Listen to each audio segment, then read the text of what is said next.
So for my daughter's birthday, about 2 years ago, she asked me for a typewriter because she had read a book about a girl who had typewriters.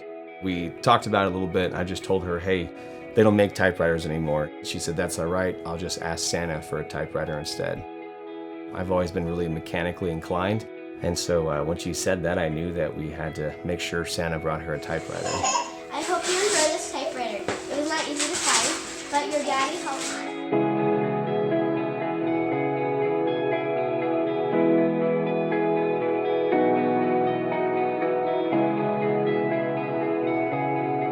The first thing she did when she got her typewriter was she spent a good 2 or 3 hours in the kitchen. It was raining outside in Southern California. All the windows were open. It was just after Christmas. And my daughter's sitting there clinking away on a typewriter. I'm hearing that thump on the platen. And I'm watching her stand up occasionally and look down at it and go back and fix a mistake and then keep trying to move forward. And there was just something so beautiful about, after a certain moment, hearing the chime of the bell. And what she was writing was she was just writing her thoughts. She was journaling. Seeing her then go from journaling to writing letters to then us having to buy her stationery and stamps.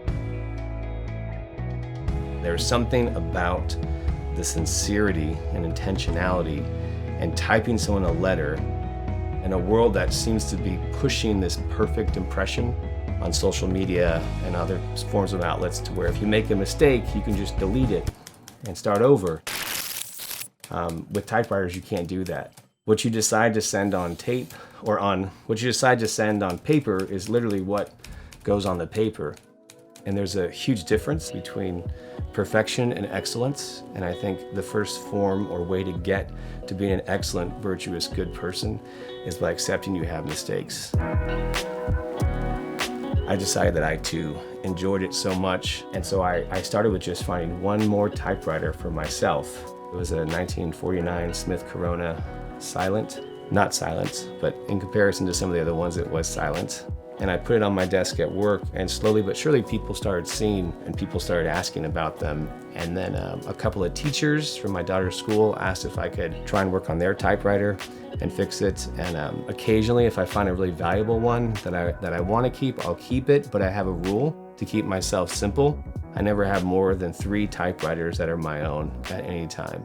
And that was basically the beginning of this sort of ministry job side thing that I call my typewriter business, I guess you could say. I don't like to call it a business because I don't actually have time for it like I want to have, but almost every typewriter on these shelves are already taken or going to someone who's waiting for me to finish it.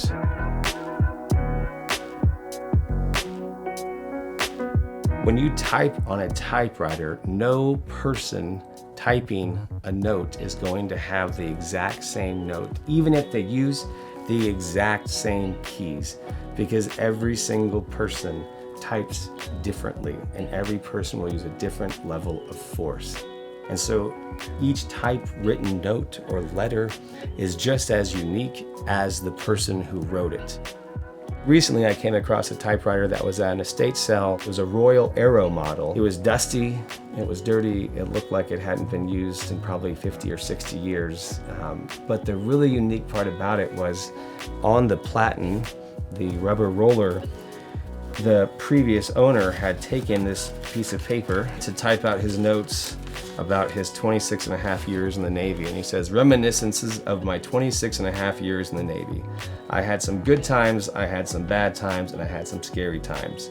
We will only mention the good times. Nobody knows how scared I was except me and the laundry man. And then on the very bottom it says, happy days are here again.